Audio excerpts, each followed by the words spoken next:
आपकी घरवाली, आपके बच्चे इस सत्य को स्वीकार्य कर लेते हैं कि अब आप इस दुनिया में नहीं रहे। जैसे ही आपकी मृत्यु होगी, आपको श्रद्धांजलि देने के 1 घंटे बाद आपके अपने भोजन बनाना आरंभ कर देंगे। 1 महीने के पश्चात आपकी माता भी धीरे धीरे इस सत्य को समझ जाती है।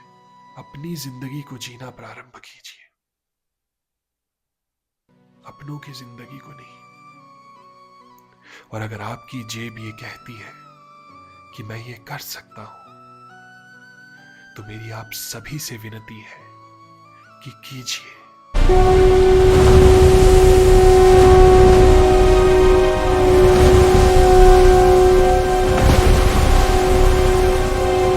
Radhe Radhe. Welcome back to Radha Rani का जादू, जहां सिर्फ प्रेम बोलता है और श्री कृष्ण सुनते हैं। एक सत्य है, थोड़ा कड़वा है मगर है सत्य। आप पूरी जिंदगी पैसा इकट्ठा करते हैं। किसके लिए? अपने पुत्र के लिए, अपनी पुत्री के लिए, या अपने आने वाली और वंशावली के लिए। मगर सत्य क्या है, ये मैं आपको बताता हूं।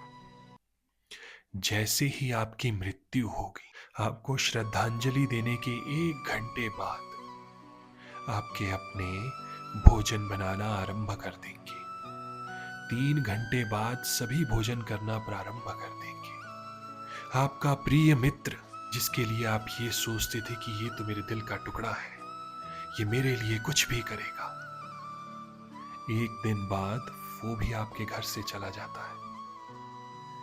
1 हफ्ते बाद आपकी घरवाली, आपके बच्चे इस सत्य को स्वीकार्य कर लेते हैं कि अब आप इस दुनिया में नहीं रहे। और वो भी धीरे धीरे करके खाना खाना प्रारंभ कर देते हैं, हंसना खेलना प्रारंभ कर देते हैं। 1 महीने पश्चात आपकी माता भी धीरे धीरे इस सत्य को समझ जाती है कि अब उनका पुत्र इस दुनिया में नहीं रहा। 2 महीने बाद आपकी संपत्ति का बंटवारा होना आरंभ हो जाता है। और संपत्ति? कौन सी संपत्ति? अरे वो संपत्ति जिसे आपने तिल तिल करके इकट्ठा किया था, जिसे आपने खुद के उपयोग में नहीं लाया, वो आपने रखी थी अपने परिवार के लिए। 6 महीने बाद पूरी तरह से आपको सब भूल जाएंगे। हाँ, लेकिन 1 साल बाद जैसे ही आपकी वार्षिक आएगी, सभी आपको याद करेंगे, अरे बहुत अच्छा इंसान था। सभी वहां पर खीर पूड़े खाएंगे और चले जाएंगे। तो अब बात यह है कि हम अगर ये पैसा इकट्ठा करते हैं तो किसके लिए? माना हमें अपने बच्चों के लिए पैसा इकट्ठा करना चाहिए, मगर उतना ताकि वो पैसा कमाने की हिम्मत रख सकें।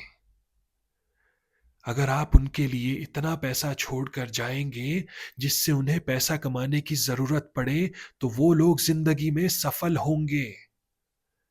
और अगर आप उनके लिए इतना ढेर सारा पैसा छोड़कर चले गए कि जिससे उन्हें जरूरत ही ना पड़े, तो यकीन मानिए आने वाली आपकी पीढ़ियां धीरे धीरे नीचे गिरती जाएंगी। इसीलिए अपनी जिंदगी को जिए, इसीलिए अपनी जिंदगी को जीना सीखिए। अपनी खुशियों का गला मत घोटिए। अगर आज आपका मन है कि मुझे ये करना है, और अगर आपकी जेब ये कहती है कि मैं ये कर सकता हूं, तो मेरी आप सभी से विनती है कि कीजिए। मैंने हजारों ऐसे बुजुर्ग माता पिताओं को देखा है जो जिंदगी भर एक एक पैसा बचाते हैं अपने बच्चों के लिए।